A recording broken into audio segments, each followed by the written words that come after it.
Urdu audio books .com پر آپ سن رہے ہیں سیرت سرور عالم صلی اللہ علیہ وآلہ وسلم، جلد سوئم، تالیف مولانا سید ابو الاعلیٰ مودودی، آواز وجیح احمد صدیقی، پروڈیوسر اظہر نیاز۔ سیرت سرور عالم کی تیسری جلد کا آغاز ہم تیسرے باب سے کر رہے ہیں، جس کا عنوان ہے دعوت اسلامی نئے مراحل میں۔ تیسری جلد کے 2 ابواب مکے سے مدینۃ الاسلام کی طرف اور طلع البدر علینا کو ہم اس لیے نہیں پڑھ رہے کہ یہ ساری تفصیلات جلد دوئم کے 13ویں باب ہجرت المدینہ میں مولانا مودودی کی اپنی زبان میں آ چکی ہیں۔ باب 3 دعوت اسلامی نئے مراحل میں۔ باب اول میں رسول اکرم صلی اللہ علیہ وآلہ وسلم کی ہجرت المدینہ کے حالات و واقعات تفصیل کے ساتھ بیان کیے جا چکے ہیں۔ مدینہ منورہ میں رسول اللہ صلی اللہ علیہ وآلہ وسلم کا استقبال جس شاندار طریقے سے ہوا، اس کا ذکر، اس کے ساتھ مسجد قباء اور مسجد نبوی کی تعمیر کی کیفیت بھی دوسرے باب میں بیان کی جا چکی ہے۔ مدینہ میں دعوت اسلامی کو اب ایک مختلف ماحول میں نئے حالات کا سامنا تھا۔ اس مرحلے کے آغاز پر جو صورتحال تھی، یہاں ہم اس پر ایک نظر ڈالتے ہیں۔ ہجرت سے پہلے نبی صلی اللہ علیہ وآلہ وسلم کی دعوت ابتدائی 10-12 سال میں جبکہ آپ مکہ معظمہ میں مقیم تھے، اس حیثیت سے اپنی پختگی و استواری ثابت کر چکی تھی کہ ایک طرف اس کی پشت پر ایک بلند سیرت، عالی ظرف اور دانش مند علمبردار موجود تھا، جو اپنی شخصیت کا پورا سرمایہ اس کام میں لگا چکا تھا، اور اس کے طرز عمل سے یہ حقیقت پوری طرح نمایاں ہو چکی تھی کہ وہ اس دعوت کو انتہائی کامیابی کی منزل تک پہنچانے کے لیے اٹل ارادہ رکھتا ہے اور اس مقصد کی راہ میں ہر خطرے کو انگیز کرنے اور ہر مشکل کا مقابلہ کرنے کے لیے تیار ہے۔ دوسری طرف اس دعوت میں خود ایسی کشش تھی کہ وہ دلوں اور دماغوں میں سرایت کرتی چلی جا رہی تھی، اور جہالت و جاہلیت اور تعصبات کے حصار اس کی راہ روکنے میں ناکام ثابت ہو رہے تھے۔ اسی وجہ سے عرب کے پرانے نظام جاہلی کی حمایت کرنے والے عناصر، جو ابتداً اس کو استخفاف کی نظر سے دیکھتے تھے، مکی دور کے آخری زمانے میں اسے ایک سنجیدہ خطرہ سمجھنے لگے تھے اور اپنا پورا زور اسے کچل دینے میں صرف کر دینا چاہتے تھے۔ لیکن اس وقت تک چند حیثیات سے اس دعوت میں بہت کچھ کسر باقی تھی۔ اولاً یہ بات ابھی پوری طرح ثابت نہیں ہوئی تھی کہ اس کو ایسے پیرووں کی کافی تعداد بہم پہنچ گئی ہے جو صرف اس کے ماننے والے ہی نہیں ہیں بلکہ اس کے اصولوں کا سچا عشق بھی رکھتے ہیں، اس کو غالب و نافذ کرنے کی سعی میں اپنی ساری قوتیں اور اپنا تمام سرمایہ زندگی کھپا دینے کے لیے تیار ہیں، اور اس کی خاطر اپنی ہر چیز قربان کر دینے کے لیے، دنیا بھر سے لڑ جانے کے لیے، حتیٰ کہ اپنے عزیز ترین رشتوں کو بھی کاٹ پھینکنے کے لیے آمادہ ہیں۔ اگرچہ مکے میں پیروان اسلام نے قریش کے ظلم و ستم برداشت کر کے اپنی صداقت ایمانی اور اسلام کے ساتھ اپنے تعلق کی مضبوطی کا اچھا خاصا ثبوت دے دیا تھا، مگر ابھی یہ ثابت ہونے کے لیے بہت سی آزمائشیں باقی تھیں کہ دعوت اسلامی کو جاں فروش پیرووں کا وہ گروہ میسر آ گیا ہے جو اپنے نصب العین کے مقابلے میں کسی چیز کو بھی عزیز تر نہیں رکھتا۔ ثانیاً اس دعوت کی آواز اگرچہ سارے ملک میں پھیل گئی تھی، لیکن اس کے اثرات منتشر تھے، اس کی فراہم کردہ قوت سارے ملک میں پراگندہ تھی، اس کو وہ اجتماعی طاقت بہم نہ پہنچی تھی جو پرانے جمے ہوئے نظام جاہلیت سے فیصلہ کن مقابلہ کرنے کے لیے ضروری تھی۔ ثالثاً اس دعوت نے زمین میں کسی جگہ بھی جڑ نہیں پکڑی تھی، بلکہ ابھی تک وہ صرف ہوا میں سرایت کر رہی تھی۔ ملک کا کوئی خطہ ایسا نہیں تھا جہاں وہ قدم جما کر اپنے موقف کو مضبوط کرتی اور پھر آگے بڑھنے کی سعی کرتی۔ اس وقت تک جو مسلمان جہاں بھی تھا، اس کی حیثیت نظام کفر و شرک میں بالکل ایسی تھی جیسے خالی معدے میں کنین کہ معدہ ہر وقت اسے اگل دینے کے لیے زور لگا رہا ہو، قرار پکڑنے کے لیے اس کو جگہ ہی نہ ملتی ہو۔ رابعاً اس وقت تک اس دعوت کو عملی زندگی کے معاملات اپنے ہاتھ میں لے کر چلانے کا موقع نہیں ملا تھا، نہ یہ اپنا تمدن قائم کر سکی تھی، نہ اس نے اپنا نظام معیشت و معاشرت اور نظام سیاست مرتب کیا تھا، اور نہ دوسری طاقتوں سے اس کے معاملات صلح و جنگ پیش آئے تھے۔ اس لیے نہ تو ان اخلاقی اصولوں کا مظاہرہ ہو سکا تھا جن پر یہ دعوت زندگی کے پورے نظام کو قائم کرنا اور چلانا چاہتی تھی، اور نہ یہی بات آزمائش کی کسوٹی پر اچھی طرح نمایاں ہوئی تھی کہ اس دعوت کا پیغمبر اور اس کے پیرووں کا گروہ جس چیز کی طرف دنیا کو دعوت دے رہا ہے اس پر عمل کرنے میں وہ خود کس حد تک راست باز ہے۔ ہجرت مدینہ۔ بعد کے واقعات نے وہ مواقع پیدا کر دیے جن سے یہ چاروں کمی پوری ہو گئیں۔ یہ ذکر پہلے بھی آ چکا ہے کہ جس رات بیعت عقبہ واقع ہوئی اسی رات اس معاملے کی بھنک اہل مکہ کے کانوں میں پڑی، اور پڑتے ہی کھلبلی مچ گئی۔ پہلے تو انہوں نے اہل مدینہ کو نبی صلی اللہ علیہ وآلہ وسلم سے توڑنے کی کوشش کی۔ پھر جب مسلمان ایک ایک دو کر کے مدینے کی طرف ہجرت کرنے لگے اور قریش کو یقین ہو گیا کہ اب محمد صلی اللہ علیہ وآلہ وسلم بھی وہاں منتقل ہو جائیں گے، تو وہ اس خطرے کو روکنے کے لیے آخری چارہ کار اختیار کرنے پر آمادہ ہو گئے۔ ہجرت نبوی سے چند ہی روز پہلے قریش کی مجلس شورا منعقد ہوئی،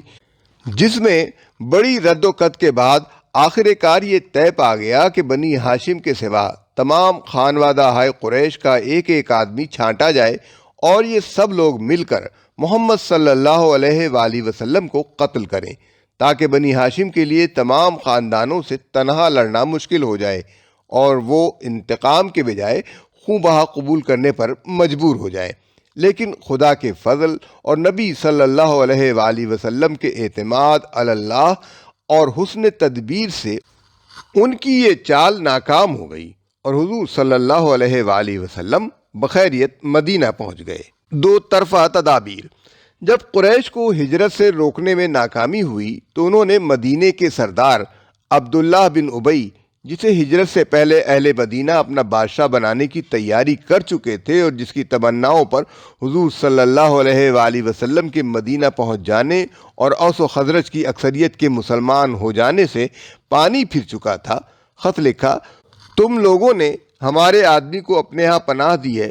ہم خدا کی قسم کھاتے ہیں کہ یا تو تم خود اس سے لڑو یا اسے نکال دو، ورنہ ہم سب تم پر حملہ آور ہوں گے اور تمہارے مردوں کو قتل اور عورتوں کو لونڈیاں بنا لیں گے۔ عبداللہ بن ابی اس پر کچھ آمادہ شر ہوا، مگر نبی صلی اللہ علیہ وآلہ وسلم نے بر وقت اس کے شر کی روک تھام کر دی۔ پھر سعد بن معاذ رئیس مدینہ عمرے کے لیے مکہ گئے۔ وہاں عین حرم کے دروازے پر ابو جہل نے ان کو ٹوک کر کہا: تم تو ہمارے دین کے مرتدوں کو پناہ دو اور ان کی امداد و اعانت کا دم بھرو، اور ہم تمہیں اطمینان سے مکے میں طواف کرنے دیں۔ اگر تم ابو صفوان امیہ بن خلف کے مہمان نہ ہوتے تو زندہ یہاں سے نہیں جا سکتے تھے۔ سعد نے جواب میں کہا: بخدا، اگر تم نے مجھے اس چیز سے روکا تو میں تمہیں اس چیز سے روک دوں گا جو تمہارے لیے اس سے شدید تر ہے، یعنی مدینے پر سے تمہاری رہگزر۔ یہ گویا اہل مکہ کی طرف سے اس بات کا اعلان تھا کہ زیارت بیت اللہ کی راہ مسلمانوں پر بند ہے، اور اس کا جواب اہل مدینہ کی طرف سے یہ تھا کہ شامی تجارت کا راستہ مخالفین اسلام کے لیے پرخطر ہے، اور فی الواقع اس وقت مسلمانوں کے لیے اس کے سوا کوئی تدبیر بھی نہ تھی کہ اس تجارتی شاہراہ پر اپنی گرفت مضبوط کریں، تاکہ قریش اور وہ دوسرے قبائل جن کا مفاد اس راستے سے وابستہ تھا، اسلام اور مسلمانوں کے ساتھ اپنی معاندانہ و مزاحمانہ پالیسی پر نظر ثانی کرنے کے لیے مجبور ہو جائیں۔ چنانچہ مدینہ پہنچتے ہی نبی صلی اللہ علیہ وآلہ وسلم نے نوخیز اسلامی سوسائٹی کے ابتدائی نظم و نسق اور اطراف مدینہ کی یہودی آبادیوں کے ساتھ معاملہ طے کرنے کے بعد سب سے پہلے جس چیز پر توجہ منعطف فرمائی وہ اسی شاہراہ کا مسئلہ تھا۔ اس مسئلے میں حضور صلی اللہ علیہ وآلہ وسلم نے دو اہم تدبیریں اختیار کیں۔ ایک یہ کہ مدینہ اور ساحل بحر احمر کے درمیان اس شاہراہ سے متصل جو قبائل آباد تھے ان کے ساتھ گفت و شنید کی، تاکہ وہ حلیفانہ اتحاد یا کم از کم نا طرفداری کے معاہدے کر لیں۔ دوسری تدبیر آپ صلی اللہ علیہ وآلہ وسلم نے یہ اختیار کی کہ قریش کے قافلوں کو دھمکی دینے کے لیے اس شاہراہ پر پیہم چھوٹے چھوٹے دستے بھیجنے شروع کیے۔ دعوت اسلامی نئے مخاطبین۔ رسول اللہ صلی اللہ علیہ وآلہ وسلم مکے سے ہجرت فرما کر مدینے پہنچے۔ دعوت اسلامی کا مرکز مکے سے مدینہ منورہ کی طرف منتقل ہوا۔ مدینے کا اسلامی معاشرہ انصار و مہاجرین پر مشتمل تھا۔ اس مرحلے پر جو دو گروہ بطور خاص مدینہ منورہ میں دعوت اسلامی کے مخاطب بنے، ان میں سے ایک گروہ یہود کے 3 بڑے قبائل پر مشتمل تھا اور دوسرا گروہ اوس اور خزرج۔ حضور صلی اللہ علیہ وسلم کی مدینہ آمد پر ان دونوں قبیلوں کی اکثریت دل سے اسلام قبول کر چکی تھی، یہی انصار کہلاتے تھے۔ دوسرا گروہ اوس و خزرج کے کچھ ایسے لوگوں کا تھا جنہوں نے بعض مجبوریوں اور مصلحتوں کی بنا پر اسلام قبول تو کر لیا تھا، لیکن در حقیقت وہ سچے دل سے ایمان نہیں لائے تھے۔ قرآن مجید نے اس گروہ کے لیے منافقین کا لفظ استعمال کیا ہے۔ قبائل یہود، یہودیوں کی بستیاں مدینے سے بالکل متصل ہی واقع تھیں۔ یہ لوگ توحید، رسالت، وحی، آخرت اور ملائکہ کے قائل تھے۔ اس ضابطۂ شرعی کو تسلیم کرتے تھے جو خدا کی طرف سے ان کے نبی موسیٰ علیہ السلام پر نازل ہوا تھا، اور اصولاً ان کا دین وہی اسلام تھا جس کی تعلیم حضرت محمد صلی اللہ علیہ وآلہ وسلم دے رہے تھے۔ لیکن صدیوں کے مسلسل انحطاط نے ان کو اصل دین سے بہت دور ہٹا دیا تھا۔ اس وقت حضرت موسیٰ علیہ السلام کو گزرے ہوئے تقریباً 19 صدیاں گزر چکی تھیں۔ اسرائیلی تاریخ کے حساب سے حضرت موسیٰ علیہ السلام نے سن 1272 قبل مسیح میں وفات پائی اور نبی صلی اللہ علیہ وآلہ وسلم سن 610 بعد مسیح میں منصب نبوت پر سرفراز ہوئے۔ یہودیوں کے عقائد میں بہت سے غیر اسلامی عناصر کی آمیزش ہو گئی تھی جن کے لیے تورات میں کوئی سند موجود نہ تھی۔ ان کی عملی زندگی میں بکثرت ایسے رسوم اور طریقے رواج پا گئے تھے جو اصل دین میں نہ تھے اور جن کے لیے تورات میں کوئی ثبوت نہ تھا۔ خود تورات کو انہوں نے انسانی کلام کے اندر خلط ملط کر دیا تھا، اور خدا کا کلام جس حد تک لفظاً یا معناً محفوظ تھا اس کو بھی انہوں نے اپنی من مانی تعویلوں اور تفسیروں سے مسخ کر رکھا تھا۔ دین کی حقیقی روح ان میں سے نکل چکی تھی اور ظاہری مذہبیت کا محض ایک بے جان ڈھانچہ باقی تھا جس کو وہ سینے سے لگائے ہوئے تھے۔ ان کے علماء اور مشائخ، ان کے سرداران قوم اور ان کے عوام سب کی اعتقادی، اخلاقی اور عملی حالت بگڑ گئی تھی، اور اپنے اس بگاڑ سے ان کو ایسی محبت تھی کہ وہ کسی اصلاح کو قبول کرنے پر تیار نہ ہوتے تھے۔ صدیوں سے مسلسل ایسا ہو رہا تھا کہ جب کوئی اللہ کا بندہ انہیں دین کا سیدھا راستہ بتانے آتا تو وہ اسے اپنا سب سے بڑا دشمن سمجھتے اور ہر ممکن طریقے سے کوشش کرتے تھے کہ وہ کسی طرح اصلاح میں کامیاب نہ ہو سکے۔ یہ لوگ حقیقت میں بگڑے ہوئے مسلمان تھے جن کے ہاں بدعتوں، تحریفوں، موشگافیوں اور فرقہ بندیوں، استخواں گیری و بغض افغانی، خدا فراموشی و دنیا پرستی کی بدولت انحطاط اس حد تک پہنچ چکا تھا کہ وہ اپنا اصل نام مسلم تک بھول گئے تھے، محض یہودی بن کر رہ گئے تھے، اور اللہ کے دین کو انہوں نے محض نسل اسرائیل کی آبائی وراثت بنا کر رکھ دیا تھا۔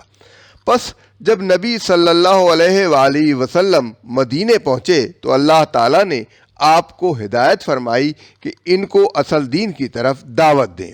چنانچہ سورہ بقرہ کے ابتدائی 15-16 رکوع اسی دعوت پر مشتمل ہیں۔ ان میں یہودیوں کی تاریخ اور ان کی اخلاقی و مذہبی حالت پر جس طرح تنقید کی گئی ہے اور جس طرح ان کے بگڑے ہوئے مذہب و اخلاق کی نمایاں خصوصیات کے مقابلے میں حقیقی دین کے اصول پہلو و پہلو پیش کیے گئے ہیں، اس سے یہ بات بالکل آئینے کی طرح واضح ہو جاتی ہے کہ ایک پیغمبر کی امت کے بگاڑ کی نوعیت کیا ہوتی ہے۔ رسمی دینداری کے مقابلے میں حقیقی دینداری کس چیز کا نام ہے؟ دین حق کے بنیادی اصول کیا ہیں اور خدا کی نگاہ میں اصل اہمیت کن چیزوں کی ہے؟ منافقین مدینہ۔ دعوت اسلامی کے اس مرحلے میں ایک نیا عنصر بھی ظاہر ہونا شروع ہو گیا تھا۔ اور یہ منافقین کا عنصر تھا۔ اگرچہ نفاق کے ابتدائی آثار مکہ کے آخری زمانے میں بھی نمایاں ہونے لگے تھے، مگر وہاں صرف اس قسم کے منافق پائے جاتے جو اسلام کے برحق ہونے کے تو معترف تھے اور ایمان کا اقرار بھی کرتے تھے، لیکن اس کے لیے تیار نہ تھے کہ اس حق کی خاطر اپنے مفاد کی قربانی اور اپنے دنیاوی تعلقات کا انقطاع اور ان مصائب و شدائد کو بھی برداشت کر لیں جو اس مسلک حق کو قبول کرنے کے ساتھ ہی نازل ہونے شروع ہو جاتے ہیں۔ مدینے پہنچ کر اس قسم کے منافقین کے علاوہ چند اور قسموں کے منافق بھی اسلامی جماعت میں پائے جانے لگے۔ ایک قسم کے منافق وہ تھے جو قطعاً اسلام کے منکر تھے اور محض فتنہ برپا کرنے کے لیے جماعت مسلمین میں داخل ہو جاتے تھے۔ دوسری قسم کے منافق وہ تھے جو اسلامی جماعت کے دائرہ اقتدار میں گھر جانے کی وجہ سے اپنا مفاد اسی میں دیکھتے تھے کہ ایک طرف مسلمانوں میں بھی اپنا شمار کرائیں اور دوسری طرف مخالفین اسلام سے بھی ربط رکھیں تاکہ دونوں طرف کے فوائد سے متمتع ہوں اور دونوں طرف کے خطرات سے محفوظ رہیں۔ تیسری قسم ان لوگوں کی تھی جو اسلام اور جاہلیت کے درمیان متردد تھے۔ انہیں اسلام کے برحق ہونے پر کامل اطمینان نہ تھا، مگر چونکہ ان کے قبیلے یا خاندان کے بیشتر لوگ مسلمان ہو چکے تھے اس لیے یہ بھی مسلمان ہو گئے تھے۔ چوتھی قسم میں وہ لوگ شامل تھے جو امر حق ہونے کی حیثیت سے تو اسلام کے قائل ہو چکے تھے، مگر جاہلیت کے طریقے اور احکام اور رسمیں چھوڑنے اور اخلاقی پابندیاں قبول کرنے اور فرائض اور ذمہ داریوں کا بار اٹھانے سے ان کا نفس انکار کرتا تھا۔ سورہ بقرہ کے نزول کے وقت ان مختلف اقسام کے منافقین کے ظہور کی محض ابتدا تھی، اس لیے اللہ تعالیٰ نے ان کی طرف صرف اجمالی اشارات فرمائے ہیں۔ بعد میں جتنی جتنی ان کی صفات اور حرکات نمایاں ہوتی گئیں، اسی قدر تفصیل کے ساتھ بعد کی صورتوں میں ہر قسم کے منافقین کے متعلق ان کی نوعیت کے لحاظ سے الگ الگ ہدایات بھیجی گئی ہیں۔ دارالکفر کے رہنے والے کسی مسلمان کو محض ہجرت نہ کرنے پر منافق صرف اس صورت میں کہا جا سکتا ہے جبکہ دارالاسلام کی طرف سے ایسے تمام مسلمانوں کو یا تو دعوت عام ہو یا کم از کم اس نے ان کے لیے اپنے دروازے کھلے رکھے ہوں۔ اس صورت میں بلا شبہ وہ سب مسلمان منافق قرار پائیں گے جو دارالکفر کو دارالاسلام بنانے کی کوئی سعی بھی نہ کر رہے ہوں اور استطاعت کے باوجود ہجرت بھی نہ کریں۔ دعوت اسلامی نئے مرحلے کے اہم پہلو۔ ایک، اسلامی ریاست کی بنیاد۔ مدینے پہنچ کر اسلامی دعوت ایک نئے مرحلے میں داخل ہو چکی تھی۔ مکے میں تو معاملہ صرف اصول دین کی تبلیغ اور دین قبول کرنے والوں کی اخلاقی تربیت تک محدود تھا، مگر جب ہجرت کے بعد عرب کے مختلف قبائل کے وہ سب لوگ جو اسلام قبول کر چکے تھے ہر طرف سمٹ کر ایک جگہ جمع ہونے لگے اور انصار کی مدد سے ایک چھوٹی سی اسلامی ریاست کی بنیاد پڑ گئی تو اللہ تعالیٰ نے تمدن، معاشرت، معیشت، قانون اور سیاست کے متعلق بھی اصولی ہدایات دینی شروع کیں اور یہ بتایا کہ اسلام کی اساس پر یہ نیا نظام زندگی کس طرح تعمیر کیا جائے۔ اس سورہ بقرہ کے آخری 23 رکوع زیادہ تر انہی ہدایات پر مشتمل ہیں، جن میں سے اکثر ابتدائی میں بھیج دی گئی تھیں اور بعض متفرق طور پر حسب ضرورت بعد میں بھیجی جاتی رہیں۔ دو، کفر و اسلام کی کشمکش۔ ہجرت کے بعد اسلام اور کفر کی کشمکش بھی ایک نئے مرحلے میں داخل ہو چکی تھی۔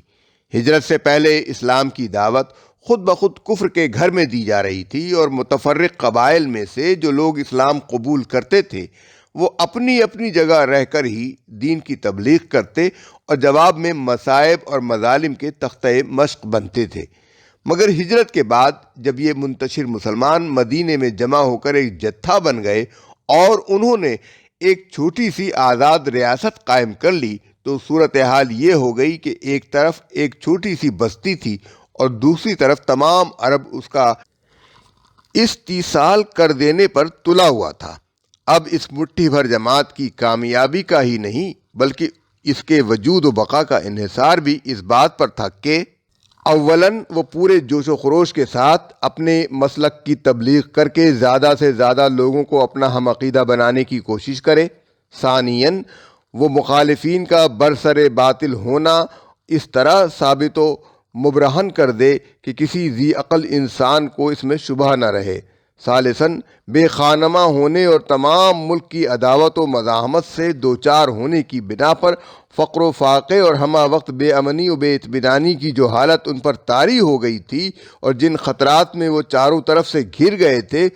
ان میں وہ ہراساں نہ ہوں بلکہ پورے صبر و ثبات کے ساتھ ان حالات کا مقابلہ کریں اور اپنے عزم میں ذرا تزلزل نہ آنے دیں۔ رابعاً وہ پوری دلیری کے ساتھ ہر اس مسلح مزاحمت کا مسلح مقابلہ کرنے کے لیے تیار ہو جائیں جو ان کی دعوت کو ناکام کرنے کے لیے کسی طاقت کی طرف سے کی جائے، اور اس بات کی ذرا پرواہ نہ کریں کہ مخالفین کی تعداد اور ان کی مادی طاقت کتنی زیادہ ہے۔ خامساً ان میں اتنی ہمت پیدا کی جائے کہ اگر عرب کے لوگ اس نئے نظام کو جو اسلام قائم کرنا چاہتا ہے فہمائش سے قبول نہ کریں تو انہیں جاہلیت کے فاسد نظام زندگی کو بزور مٹا دینے میں بھی تامل نہ ہو۔ اللہ تعالیٰ نے اس سورہ بقرہ میں ان پانچوں امور کے متعلق ابتدائی ہدایات دی ہیں۔ دعوت اسلامی کے اس نئے دور کے آغاز میں رسول اللہ صلی اللہ علیہ وآلہ وسلم اور پوری جماعت مسلمین کو دی جانے والی ان ہدایات کا پرتو حضور صلی اللہ علیہ وآلہ وسلم کی ان تدابیر کے اندر بڑی وضاحت کے ساتھ دیکھا جا سکتا ہے جو آپ صلی اللہ علیہ وآلہ وسلم نے اس مرحلے پر تحریک اسلامی کے اثبات و استحکام اور اس کو مزید فروغ دینے اور آگے بڑھانے کے لیے اختیار فرمائے۔ ریاست مدینہ، تشکیل اور مسائل۔ جب نبی صلی اللہ علیہ وآلہ وسلم نے مدینہ طیبہ کی طرف ہجرت فرمائی اور ایک چھوٹا سا خطہ عرب کی سرزمین میں ایسا بہم پہنچ گیا جہاں ایک مومن کے لیے اپنے دین و ایمان کے تقاضوں کو پورا کرنا ممکن تھا، تو عام حکم دیا گیا کہ جہاں جہاں جس علاقے میں اور جس قبیلے میں اہل ایمان کفار سے دبے ہوئے ہیں اور اسلامی زندگی بسر کرنے کی آزادی نہیں رکھتے، وہاں سے وہ ہجرت کریں اور مدینے کے دارالاسلام میں آ جائیں۔ اس وقت جو لوگ ہجرت کی قدرت رکھتے تھے اور پھر صرف اس لیے اٹھ کر نہ آئے کہ انہیں اپنے گھر بار، اعزاء و اقربا اور اپنے مفادات اسلام کی بنسبت عزیز تر تھے، وہ سب منافق قرار دیے گئے، اور جو لوگ حقیقت میں بالکل مجبور تھے ان کو مستضعفین میں شمار کیا گیا، جیسا کہ سورہ نساء کے رکوع 14 میں اس کی تصریح آئی ہے۔ اصحاب صفہ۔ گزشتہ صفحات میں یہ ذکر ہو چکا ہے کہ ہجرت کے بعد اسلام اور کفر کی کشمکش بھی ایک نئے مرحلے میں داخل ہو چکی تھی۔ اس مرحلے سے کامیابی کے ساتھ عہدہ برآ ہونے کے لیے دوسرے اقدامات کے ساتھ اس بات کی بھی ضرورت تھی کہ اہل ایمان پورے جوش و خروش کے ساتھ اپنے مسلک کی تبلیغ کر کے زیادہ سے زیادہ لوگوں کو اپنا ہم عقیدہ بنانے کی کوشش کریں۔ چنانچہ کچھ لوگوں نے خدا کے دین کی خدمت میں اپنے آپ کو ہمتاً وقف کر دیا اور مدینے پہنچ کر مسجد نبوی میں جاگزی ہو گئے۔ مدنی معاشرے میں اس قسم کے رضاکاروں کا ایک مستقل گروہ تھا جو تاریخ میں اصحاب صفہ کے نام سے مشہور ہے۔ صفہ سے مراد وہ چبوترا ہے جو مسجد نبوی صلی اللہ علیہ وآلہ وسلم کے ساتھ بنا کر اس پر ایک چھپر ڈال دیا گیا تھا۔ اصحاب صفہ کی تعداد عام طور پر تو 70 کے لگ بھگ رہتی تھی، البتہ بعض اوقات یہ تعداد 300-400 تک جا پہنچتی تھی۔ بعض اوقات مسافروں اور بیرون مدینہ سے آنے والے مہمانوں کو بھی اصحاب صفہ کے ساتھ ٹھہرا دیا جاتا تھا، لیکن یہاں کے مستقل باسی وہ لوگ تھے جو مکہ معظمہ یا عرب کے دوسرے حصوں سے ہجرت کر کے مدینہ طیبہ آ گئے تھے۔ ان کا نہ کوئی ٹھکانہ تھا اور نہ کوئی ذریعہ معاش۔ مدینے کے لوگ اور دوسرے مہاجرین جو کچھ بھی ان کی مدد کر سکتے تھے کر دیتے تھے، اس سے ان کی گزر بسر کا سامان ہو جاتا تھا۔ یہ 300-400 آدمی تھے جو اپنے اپنے گھر بار چھوڑ کر مدینے آ گئے تھے، ہمہ وقت حضور صلی اللہ علیہ وسلم کے ساتھ رہتے تھے، ہر خدمت کے لیے ہر وقت حاضر تھے۔ حضور صلی اللہ علیہ وسلم جس مہم پر چاہتے انہیں بھیج دیتے تھے، اور جب مدینے سے باہر کوئی کام نہ ہوتا اس وقت یہ مدینے ہی میں رہ کر دین کا علم حاصل کرتے اور دوسرے بندگان خدا کو اس کی تعلیم دیتے رہتے تھے۔ چونکہ یہ لوگ پورا وقت دینے والے کارکن تھے اور اپنی ضروریات فراہم کرنے کے لیے اپنے ذاتی وسائل نہ رکھتے تھے، اس لیے اللہ تعالیٰ نے عام مسلمانوں کو توجہ دلائی کہ خاص طور پر ان کی مدد کرنا انفاق فی سبیل اللہ کا بہترین مصرف ہے۔ سورہ بقرہ میں ایسے ہی لوگوں کا تذکرہ کرتے ہوئے فرمایا، خاص طور پر مدد کے مستحق وہ تنگ دست لوگ ہیں جو اللہ کے کام میں ایسے گھر گئے ہیں کہ اپنے ذاتی کسب معاش کے لیے زمین میں کوئی دوڑ دھوپ نہیں کر سکتے۔ ان کی خودداری دیکھ کر ناواقف آدمی گمان کرتا ہے کہ یہ خوشحال ہیں۔ تم ان کے چہروں سے ان کی اندرونی حالت پہچان سکتے ہو، مگر وہ ایسے لوگ نہیں ہیں کہ لوگوں کے پیچھے پڑ کر کچھ مانگیں۔ ان کی اعانت میں جو کچھ مال تم خرچ کرو گے وہ اللہ سے پوشیدہ نہ رہے گا۔ آیت 273۔ یہ تاکید اس لیے فرمائی کہ ان لوگوں نے خدا کے دین کی خدمت میں اپنے آپ کو ہمتاً وقف کر دیا تھا اور وہ سارا وقت دینی خدمات میں صرف کر دینے کی وجہ سے اس قابل نہیں رہے تھے کہ اپنی معاش پیدا کرنے کے لیے کوئی جدوجہد کر سکے۔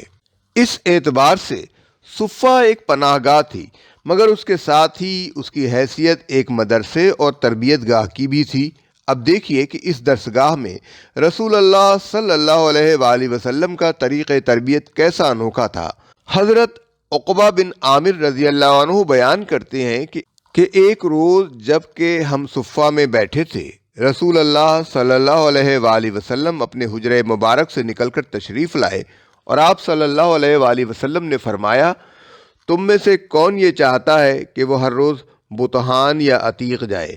بطحان اور عتیق مدینہ طیبہ سے متصل دو وادیاں ہیں، ایک جنوب میں اور دوسری شمال مغرب میں۔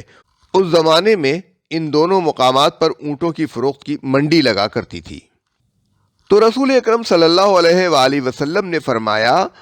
تم میں سے کون یہ چاہتا ہے کہ وہ ہر روز بطحان یا عتیق جائے اور وہاں سے بڑے کوہان والی 2 اونٹنیاں لے آئے، بغیر اس کے کہ اس نے کوئی گناہ یا قطع رحم کا فعل کیا ہو؟ ہم نے عرض کیا، یا رسول اللہ، ہم میں سے تو ہر ایک یہ بات چاہتا ہے۔ تب آپ صلی اللہ علیہ وآلہ وسلم نے فرمایا، تم میں سے ایک شخص مسجد میں جائے اور لوگوں کو 2 آیتیں پڑھ کر سنائے تو یہ اس سے بہتر ہے کہ اسے روزانہ 2 اونٹنیاں میسر آئیں۔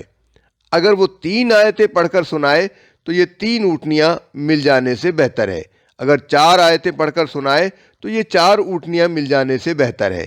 اسی طرح جتنی آیتیں سنائے وہ اتنی ہی اونٹنیوں سے بہتر ہیں۔ آپ صلی اللہ علیہ وآلہ وسلم یہ جانتے تھے کہ یہ اصحاب صفہ صرف اس وجہ سے اپنے گھر بار چھوڑ کر آئے ہیں کہ انہوں نے اللہ کا دین اختیار کر لیا تھا اور دنیا کو وہ دین پسند نہ تھا۔ مجبوراً انہیں اپنے گھر بار چھوڑنے پڑے۔ ان کی اس بے سر و سامانی کی حالت میں یہ اندیشہ ہو سکتا تھا کہ شیطان ان کے دلوں میں وسوسہ اندازی کرے کہ تم نے خواہ اپنے گھر بار چھوڑے اور غربت کی زندگی اختیار کی۔ اس لیے رسول اللہ صلی اللہ علیہ وآلہ وسلم نے کمال حکمت سے ان کے ذہن کو اس طرف موڑ دیا کہ اگر 2 اونٹنیاں روز مفت تمہارے ہاتھ آئیں تو اس سے بدرجہ بہتر یہ ہے کہ تم اللہ کے بندوں کو قرآن سناؤ اور اس کی تعلیم دو۔ دوسرے لوگوں کو جا کر 3 آیتیں سکھاؤ تو یہ 3 اونٹنیاں پالنے سے بہتر ہے۔ اس طرح یہ بات ان کے ذہن نشین کر دی گئی کہ اگر تم خدا کے دین پر ایمان لائے ہو اور اسی دین کی خاطر ہجرت اختیار کر کے آئے ہو تو اس کے بعد تمہارا وقت اسی دین کے کام میں صرف ہونا چاہیے۔ تمہیں متاع دنیا حاصل کرنے کی خواہش کے بجائے اپنا وقت خدمت دین کے کام میں صرف کرنا چاہیے تاکہ خدا سے تمہارا تعلق زیادہ سے زیادہ مضبوط ہو اور خلق خدا کو راہ راست دکھا کر تم اللہ تعالیٰ کی مہربانیوں کے زیادہ مستحق بن سکو۔ رسول اللہ صلی اللہ علیہ وآلہ وسلم کے علاوہ حضرت عبادہ بن صامت اور حضرت ابی بن کعب انصاری بھی اصحاب صفہ کو تعلیم دیتے تھے۔ یہی لوگ تھے جنہیں آخر کار اللہ تعالیٰ نے ان کے صبر و ایثار کے نتیجے میں سلطنتوں کا مالک بنا دیا۔ اپنی زندگی ہی میں انہوں نے یہ دیکھ لیا کہ اگر انسان صبر کے ساتھ یہ راستہ اختیار کرے تو اس کا نتیجہ کیا ہوتا ہے۔ بعض اردو سیرت نگاروں کے ہاں اصحاب صفہ کے بارے میں کچھ اور تفصیل بھی ملتی ہے، جس کا خلاصہ یہ ہے کہ بیرون مدینہ سے آنے والوں کے علاوہ بعض انصار نے بھی فقر و درویشی کے شوق میں اصحاب صفہ میں شمولیت اختیار کر لی تھی۔ پھر یہ کہ بعض اصحاب حصول علم کے ساتھ جز وقتی تجارت بھی کرتے تھے، چونکہ بسا اوقات فقر و فاقے سے دوچار رہتے، اس لیے دن میں جنگل سے جمع کردہ لکڑیاں بیچ کر کھانے کا سامان فراہم کرتے۔ کبھی صرف کھجوروں پر گزارا ہوتا، کبھی رسول اللہ صلی اللہ علیہ وآلہ وسلم صدقے کا کھانا بھجوا دیتے اور کبھی گھر بلا کر اپنے ساتھ کھانا کھلاتے۔ مدینے کے بعض صاحب حیثیت اور متمول صحابہ کرام بھی کبھی کبھی ان کے لیے کھانے کا بندوبست کرتے یا انہیں اپنے ساتھ گھر لے جاتے۔ ان تدابیر کے باوجود کبھی کبھار فقر و فاقے کی ایسی نوبت آتی کہ کھانا بالکل نہ ملتا اور بعض اصحاب جسمانی کمزوری اور ضعف کے سبب عین حالت نماز میں گر پڑتے۔ اصحاب صفہ میں متعدد جلیل القدر صحابہ شامل رہے ہیں، جیسے حضرت ابو ہریرہ رضی اللہ تعالیٰ عنہ، حضرت ابو سعید خدری رضی اللہ تعالیٰ عنہ، حضرت سلمان فارسی رضی اللہ تعالیٰ عنہ، حضرت عبداللہ بن مسعود رضی اللہ تعالیٰ عنہ، حضرت عبداللہ بن عمرو بن حرام رضی اللہ تعالیٰ عنہ، ابن مکتوم رضی اللہ تعالیٰ عنہ، طلحہ بن عمر رضی اللہ تعالیٰ عنہ، مصطح رضی اللہ عنہ بن اساسہ، خبیب رضی اللہ عنہ بن زید، حنظلہ بن ایاس رضی اللہ عنہ اور غویم بن سعد رضی اللہ عنہ وغیرہ۔